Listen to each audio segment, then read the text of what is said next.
Greece के लिए visa apply करा था और हमारा वीज़ा आ गया है।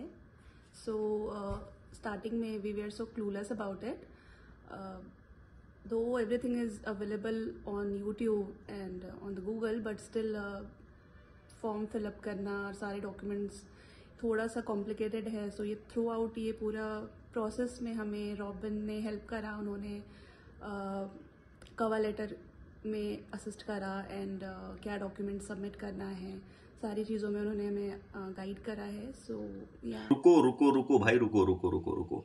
फ्रेश पासपोर्ट पे वीज़ा आया है शेनिगन।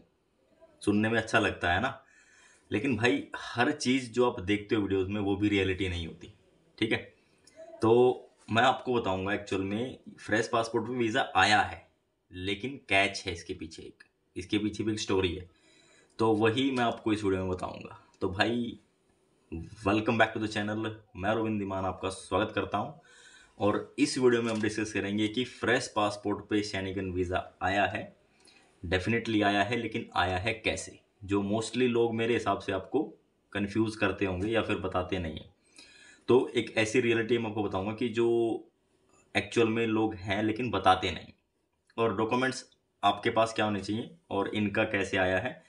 अगर इनकी प्रोफाइल आपसे मैच करती है तो आप भी ट्राई दे सकते हो, एक रिस्क ले सकते हो। तो भाई देखो, प्रॉपर अगर मैं बात करूं, शेनिगन वीज़ा फ्रेश पासपोर्ट पे अगर मिलता है तो मिलता किनको है, सिर्फ और सिर्फ 15% लोगों को। 100 में से अगर कंपेयर करें, अगर 100 एप्लीकेशन जाएंगी तो 10 से 12-15 लोगों को वीज़ा मिलेगा, ठीक है। ये चीज़ आप ध्यान रखना। अगर और जो बाकी जो लोग हैं, बाकी जो 80% लोग हैं या 85% लोग हैं, उनको नहीं मिलता। क्यों नहीं मिलता, रीज़न है भाई। देखो, शेनिगन वीज़ा लेने के लिए आपको थोड़ी ट्रैवल हिस्ट्री भी होनी चाहिए, आपका बैंक बैलेंस प्रॉपर मेंटेन होना चाहिए, और आपकी जो ITR है वो भी आपके जो फंडामेंटल्स हैं आपके बैंक के, उनके साथ मर्ज करनी चाहिए। तो ये 3 चीज़ें हैं। पर उसके बाद आपका बिजनेस प्रूफ GST है तो प्लस पॉइंट रहता है, या फिर MSME, या फिर स्टेट वाइज सर्टिफिकेट बनते हैं बहुत सारे स्टेट में। तो ये नॉर्मल डॉक्यूमेंट है। अपार्ट फ्रॉम दैट, इसके अलावा आपको जो जिस भी कंट्री का आप वीज़ा अप्लाई कर रहे हो, जर्मनी, फ्रांस, नीदरलैंड, या फिर चेक रिपब्लिक, या फिर ग्रीस, या फिर कोई भी शेनिगन कंट्री, उसकी प्रॉपर चेकलिस्ट में आप देखो कि उन्होंने क्या क्या डॉक्यूमेंट्स की डिमांड करी है। मोस्टली कंट्रीज 3 मंथ की बैंक स्टेटमेंट मांगती हैं और 2 साल की ITR। बाकी हर एक कंट्री का अलग अलग रूल है भाई, वो चेकलिस्ट के हिसाब से ही आपको डॉक्यूमेंट देने होते हैं। एक्स्ट्रा आप लगा सकते हो लेकिन ज़रूरी नहीं है। लेकिन जो डॉक्यूमेंट उन्होंने मांगे हैं, अगर वो डॉक्यूमेंट आपने एक भी डॉक्यूमेंट नहीं लगाया तो भाई ऑलमोस्ट रिफ्यूज़ल ही आएगा आपका। तो भाई अभी मैं आपको इनकी प्रोफाइल के बारे में बताता हूँ। तो इनकी प्रोफाइल ही भाई फ्रेश पासपोर्ट, ठीक है। कोई ट्रैवल हिस्ट्री नहीं, कोई बैंक बैलेंस नहीं, जस्ट लाइक नॉर्मल प्रोफाइल। और मेरे हिसाब से 20,000 रुपये इनके अकाउंट में आ रहे थे salary, and she is working as a supervisor. She was working in a company. तो भाई 20,000 रुपये इनकी सैलरी आ रही थी। 20,000 रुपये में अगर कोई मेल अप्लाई करेगा जिसकी सैलरी 20,000 रुपये है और वो अपने डॉक्यूमेंट लगा देता तो उसके चांस कम है। इनकी जो फाइल लगी थी वो एज ए कपल लगी थी, मतलब इनके हस्बैंड के साथ इनकी फाइल लगी थी। तो भाई अगर हम अकेले इनकी फाइल लगाते तो डेफिनेटली ये वीज़ा रिफ्यूज़ होता, डेफिनेटली। लेकिन एज ए कपल इनकी फाइल लगी थी, और जो कपल के फंडामेंटल जो डॉक्यूमेंट्स थे भाई, स्टेटमेंट, बिजनेस प्रूफ, वो स्ट्रॉन्ग थे, तो उसके बिहाफ पे ये वीज़ा मिला है। और मोस्टली लोग आपको क्या बोलेंगे कि वीज़ा आ गया तो भाई फ्रेश पासपोर्ट में मैंने कर दिया, मैंने बिना ITR के कर दिया, मैंने ये कर दिया, मैंने वो कर दिया। ऐसा भाई रियलिटी में कम होता है। ये हुआ है उनकी फाइल के साथ, यानी कि कंबाइंड फाइल डली थी तो उसमें इनका वीज़ा ग्रांट हुआ है, ना कि इंडिविजुअल में। इंडिविजुअल में भाई वीज़ा आपको पता है प्रॉपर डॉक्यूमेंटेशन होनी चाहिए भाई, बैंक स्टेटमेंट पे आपका काम होना चाहिए मिनिमम। भाई कोई बहुत सारे लोग पूछते हैं कि बैलेंस कितना।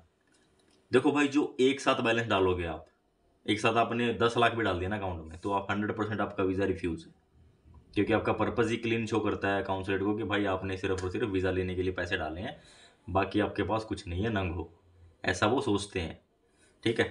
तो ये चीज़ आप ध्यान रखो कि जब भी आप स्टेटमेंट लगाओगे तो भाई एटलीस्ट 3 मंथ आपका बैलेंस मेंटेन रहना चाहिए, ठीक है। आईटीआर आपकी बैंक से अकाउंट से मैच करनी चाहिए।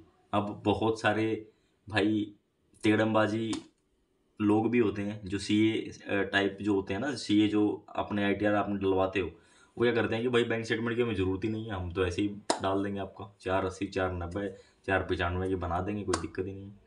उनको बोलो भाई गुरु महाराज बैंक स्टेटमेंट लो और बैंक स्टेट के हिसाब से ही आप आईटीआर डालो। वो जो डाल देते हैं ना 480 490, कोई फ़ायदा नहीं है उसका, बेकार है वो।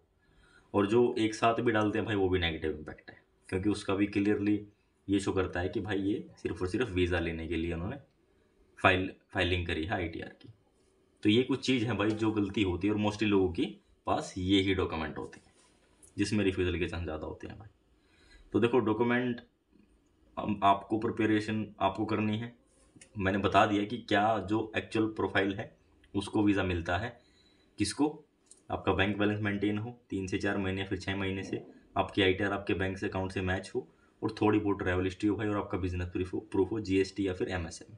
बस भाई 99.9% आपको वीज़ा मिलेगा, ठीक है।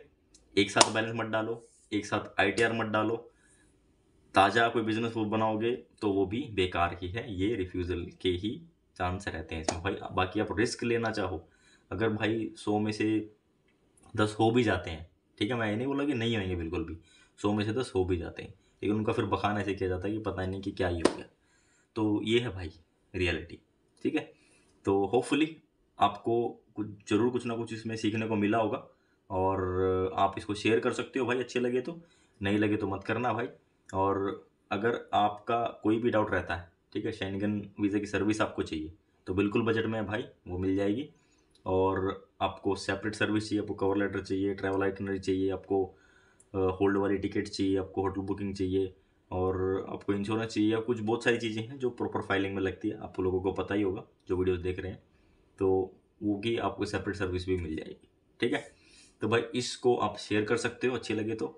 और ऐसे ही इन्फॉर्मेशन इंटरनेशनल ट्रैवल से रिलेटेड, वीज़ा से रिलेटेड, इमिग्रेशन से रिलेटेड सारी इन्फॉर्मेशन हम यहाँ पे शेयर करते रहते हैं आप लोगों के साथ, ताकि आप लोग स्मूथली ट्रैवल कर पाएँ। तो मिलेंगे आपसे नेक्स्ट वीडियो में। Till then take care all.